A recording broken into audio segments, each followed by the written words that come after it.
À l'appel de la CGT, les cheminots sont appelés à cesser le travail dès ce matin. D'autres syndicats embrayeront également dans la semaine. Conséquence, le trafic des trains est perturbé depuis ce matin et au moins jusqu'à la fin de la semaine. Bonjour Thierry Nière. Bonjour. Merci d'être dans ce studio ce matin. Vous êtes le secrétaire général de la CGT Cheminots, premier syndicat de la SNCF. Autant le dire, vous êtes l'homme clé de cette grève. Grève ou pas grève? C'est-à-dire que vous parlez d'une semaine noire et quand on écoute Christophe Fanichet, qui est le PDG de la SNCF Voyageurs, il dit hier, nous sommes loin d'une semaine noire, la semaine devrait être aussi normale que possible. Qui bluffe? Je ne sais pas si c'est du bluff. Alors nous, ce qui est clair, c'est qu'on a appelé à partir d'aujourd'hui les conducteurs et les contrôleurs, tous les contrôleurs de France à la grève, sur deux sujets que sont l'organisation du travail, les fameux plannings, mais c'est un petit peu réducteur que de parler de planning, et puis la question de leur prime de travail, qui est un élément de rémunération qui reconnaît la technicité et le contenu de leur métier. Donc ça, c'est deux sujets importants pour conducteurs et contrôleurs, mais aussi pour tous les cheminots, puisque l'ensemble des cheminots sont aussi confrontés à ça. Il s'avère qu'aujourd'hui, les négociations ne sont pas ouvertes et que la direction de la SNCF bloque de ce point de vue-là. Donc en l'occurrence, oui, la question de la grève est un moyen d'intervention que nous avons mis à disposition des salariés. En l'occurrence, dans certaines régions, beaucoup de conducteurs et contrôleurs se sont mis en grève pour exprimer le mécontentement. La réalité de notre demande, c'est ouvrez des négociations et n'ayons pas peur de négocier. Nous avons des propositions. D'abord, pour ce qui est vraiment de ceux qui nous écoutent et qui s'apprêtaient peut-être à prendre le train aujourd'hui, est-ce que cette grève est suivie au moment où l'on se parle et où ? Alors dans beaucoup de régions, concernant le TER et le Transilien, il y a un impact de la grève, puisque des agents se sont d'ailleurs mis en grève dès ce matin. Vous en avez l'air désolé. Je vous vois, non, du et tout. il faut le dire pour ceux qui vous regardent à la télévision, vous avez l'air un peu, oui, il y a un impact. Non, mais faudrait savoir, quoi. Non, mais on sait que la grève a un impact. Dès lors qu'on fait grève à la SNCF, on sait très bien que ça a un impact sur le quotidien. Cela dit, c'est pourquoi les agents partent en grève et pourquoi la CGT, en l'occurrence, appelle à la grève ces deux corporations aujourd'hui. On va y revenir sur le pourquoi, mais allez-y jusqu'au bout. C'est donc dans les régions où il y a les Transiliens, les trains régionaux. Comme le dit le patron de SNCF Voyageurs, il n'y aura quasiment pas d'impact sur les TGV.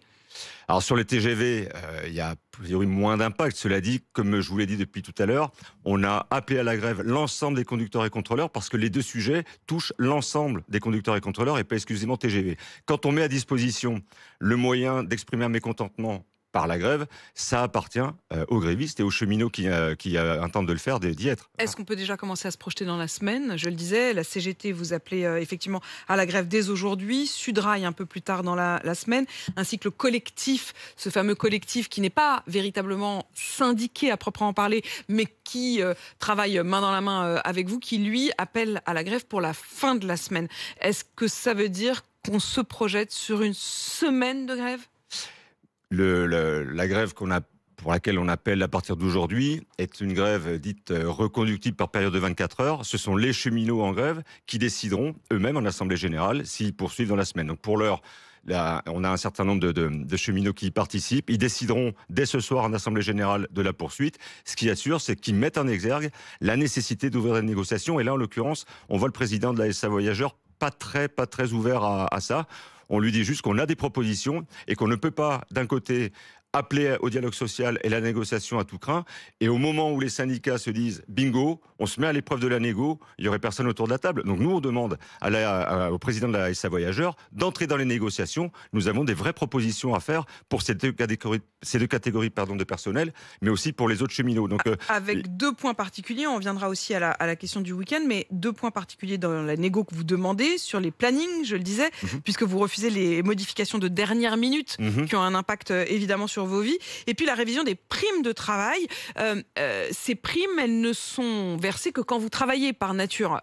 Vous demandez à ce qu'elles soient versées, y compris quand on a un arrêt maladie?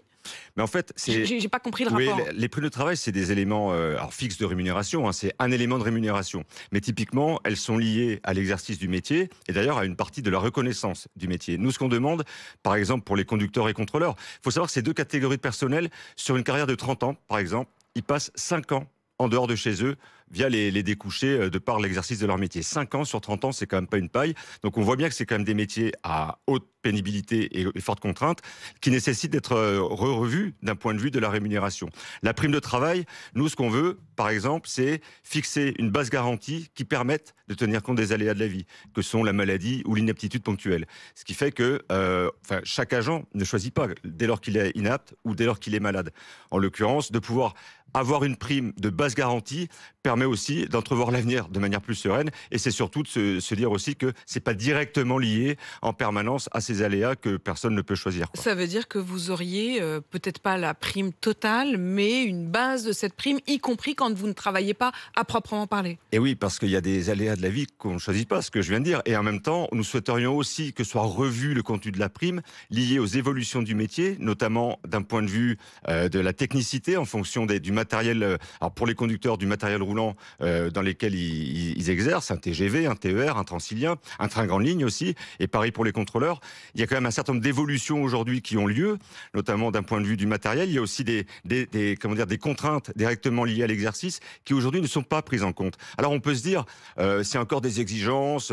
Disons qu'en fait, quand on a regardé, depuis 1947, il n'y a pas eu une année où il n'y a pas eu de grève à la SNCF. Et ça veut dire que le dialogue social ne doit pas fonctionner si bien que ça depuis 1947. Il y a quand même peut-être un problème. Ah ben, il y a un problème. Tous les ans, une grève, quoi. Tous les ans, une grève. Il y a un problème de négociation. Moi, je mets en parallèle grève. J'ai l'impression, quand je vous écoute, que c'est un peu comme les gosses. C'est lui qui a commencé, non, c'est lui. Tous les ans. Non, nous, ce qu'on veut, c'est des avancées pour les cheminots, au même titre qu'on veut des trains pour les usagers au quotidien. Il y a des choix aussi qui sont faits de cette nature-là, qui nous interpellent aussi. C'est pourquoi, d'ailleurs, la CGT, les militants de la CGT sont très impliqués, d'ailleurs, dans le maintien de lignes de garde de guichet, voire de triage aussi sur le territoire. Donc, on est vraiment dans l'optique d'obtenir des droits pour les cheminots et des trains pour les usagers. Donc, c'est pas des caprices. Vous avez bon espoir que ça fonctionne ou vous n'y croyez plus ? Mais moi, je souhaite qu'on mette à l'épreuve la direction de l'entreprise et que, quand ils disent en permanence on veut du dialogue, de la négociation, on s'y emploie. Et vous tiendrez jusqu'à quand ? On tiendra jusqu'à que les cheminots décident de poursuivre ou non. C'est à eux qu'appartient la grève, pour ceux et celles qui rentrent dans la grève dès aujourd'hui. Mais pour l'instant, vous n'avez pas de date de fin.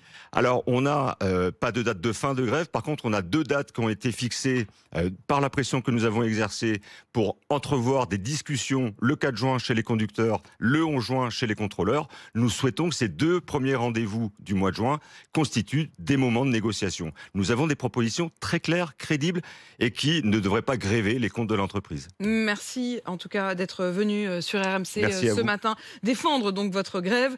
Thierry Nier, secrétaire général de la CGT Cheminots, premier syndicat de la SNCF. Merci à vous. Merci. Il est 7h53 sur RMC.